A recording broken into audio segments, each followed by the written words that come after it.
আসসালামু আলাইকুম ভিউয়ার্স, আমি ভাঙ্গা ইঞ্জিনিয়ার চলে আসছি আপনার সামনে আজকে আবারও নতুন একটা ভিডিও নিয়ে। টাইটেল দেখে বুঝতেই পারছেন যে আজকে কোন ল্যাপটপের রিভিউ হবে না। আমরা আজকে একটা ল্যাপটপের পাওয়ার যে প্রবলেমটা নো পাওয়ার এটা সলভই একটা ভিডিও দেখাবো। সো এটার মডেল হচ্ছে Lenovo Thinkpad T440S। এটা নো পাওয়ারে আছে। তবে একটু বলে রাখি, আপনারা যারা নতুন আমার চ্যানেলে অবশ্যই আমার চ্যানেলটাকে সাবস্ক্রাইব করে নেবেন। আমার নতুন নতুন ভিডিও পেতে অবশ্যই আমার চ্যানেল বেল বাটনটি প্রেস করে নেবেন। আমার ফেসবুক চ্যানেলটি ফলো করতে পারেন ভাঙা ইঞ্জিনিয়ার, আমার ইনস্টাগ্রাম অ্যাকাউন্টটি ফলো করতে পারেন। তো আজকে কথা না বাড়িয়ে আমরা চলে যাব ভিডিওতে। তো আমরা এইখানে দেখতেছি যে পাওয়ার বাটনটাও প্রেস করলেও কোনো পাওয়ার আসে না, আর অ্যাডাপ্টার লাগানোর পরেও এটাতে কোনো পাওয়ার আসে না, তার মানে এটা নো পাওয়ারে আছে। নো পাওয়ারের ক্ষেত্রে আমাদের অবশ্যই আগে চেক করতে হবে চার্জারটা আগে চেঞ্জ করে দেখতে হবে, পাওয়ার কেবলটা চেঞ্জ করে দেখতে হবে। সো আমরা দুইটাই চেঞ্জ করেছি। ফার্স্টে আমি এখন এটাকে আগে ডিফল্ট করে রিমুভ করে নিব। রিমুভ করানোর পরে এখানে স্ক্রুগুলো খুলে ব্যাকপ্যাডটা খুলবো। তবে এখানে একটু বলে রাখি ছোট জিনিস, আপনারা ল্যাপটপ খোলার সময় অবশ্যই ভালো মানের টুলসগুলো ইউজ করবেন।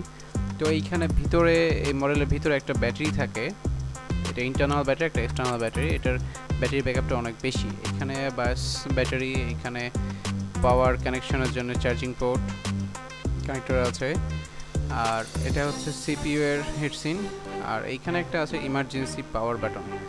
সো আমরা যে কাজটা করব এটাতে, এটা পাওয়ার বাটনটা দুইবার প্রেস করব, তিনবার প্রেস করার পর ব্যাটারিটাকে রিমুভ করতে হবে আমাদের, যেহেতু ব্যাটারিটা কানেক্টেড আছে মাদারবোর্ডের সাথে। সো এই ব্যাটারিটা অনেক সময় হয় কি, আমাদের যখন ল্যাপটপটা লো ব্যাটারিতে চলে আসে তখন ব্যাটারিটা লক হয়ে যায়। বায়াস লকের জন্য এই নো পাওয়ারটা হয়ে যায় অনেক সময়। তো আমরা এটা চেক করবো আগে যে এটা মাদারবোর্ড থেকে প্রবলেম হয়ে গেছে না এটা বায়াসটা লক হয়ে আছে। যদি বায়াস লক হয়ে থাকে সেটা আনলক করার ইজি প্রসেস আছে। সো সেক্ষেত্রে আগে ইন্টারনাল যে ব্যাটারি থাকবে সেটা আপনাকে রিমুভ করে নিতে হবে। রিমুভ করার পর তারপরে কাজ হবে। তো আমরা ব্যাটারিটা খুলে নিচ্ছি। অবশ্যই মনে রাখবেন এই ব্যাটারিটা খোলার সময় সাধারণের সাথে যে টুলসগুলো ইউজ করবেন অবশ্যই ভালো মানের টুলস, আর এই কানেক্টরগুলো খুব সফটলি লক যে আছে লকগুলো সুন্দরভাবে খুললে প্রবলেম হবে না, বাট টানা হাঁচড়া করলে কিন্তু তারটাও ছেড়ে যেতে পারে এবং লকটাও ভেঙে যেতে পারে। তো আমরা এটাকে রিমুভ করে নিলাম। আমাদের ফার্স্ট যে কানেকশন চেক করতে হবে সেটা যে বায়াস ডিফল্ট করতে হবে। তো আমরা এখানে দেখছি যে দুইটা ল্যান্ড কার্ড লাগানো আছে, মানে খুব ভালো স্ট্রং একটা নেটওয়ার্ক পাওয়ার জন্য থিঙ্কপ্যাডের, যেহেতু মিলিটারি গ্রেড ল্যাপটপগুলো এগুলো এইভাবেই তৈরি করা। আর এইখানে কিছু ব্যাটারি কানেক্টর আছে, কানেক্টর এইখানে কোনো প্রবলেম আমি দেখছি না, কোথাও কোনো প্রবলেম নাই মনে হচ্ছে। তারপর একটু চেক করে নিতে পারেন আপনারা। আমি যেহেতু আগে এটাকে ডিফল্ট করে নিচ্ছি, সো আগে ডিফল্ট করে দেখব, ডিফল্ট করে না হলে তার মানে আমি মাদারবোর্ডের কাজ করব। সো এখানে বায়াস ব্যাটারিটা আপনাকে ডিসকানেক্ট করে নিতে হবে লকটা থেকে, খুলে নিলে ডিসকানেক্ট, এটাকে 10 সেকেন্ডের জন্য আপনারা ডিসকানেক্ট করে রাখবেন, তাহলে বায়াসটা ডিফল্ট হবে। তো আমি এটা কানেকশনটা খুলে নিলাম।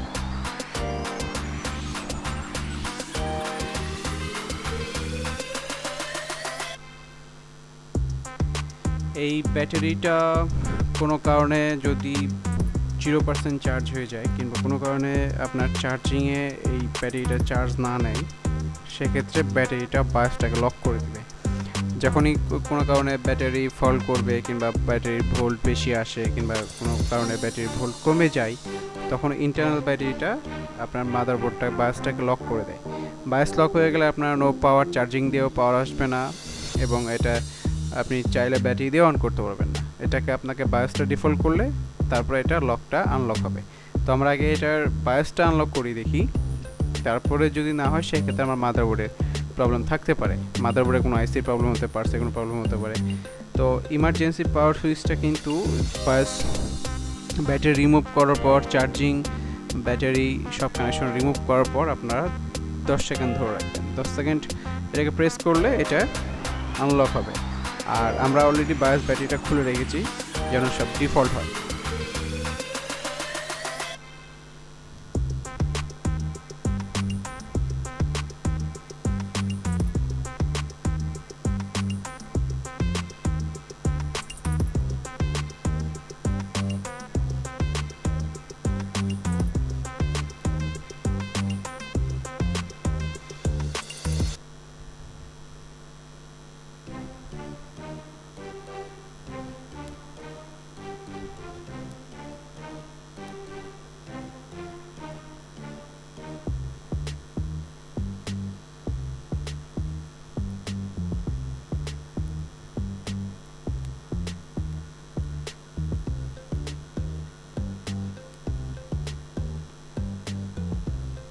10 সেকেন্ড হয়ে গেছে, আমি ব্যাটারিটাকে এখন কানেক্ট করে দিব। 10 সেকেন্ড পার হয়ে গেছে, সো আমি এখন ব্যাটারি কানেক্ট করে দিচ্ছি।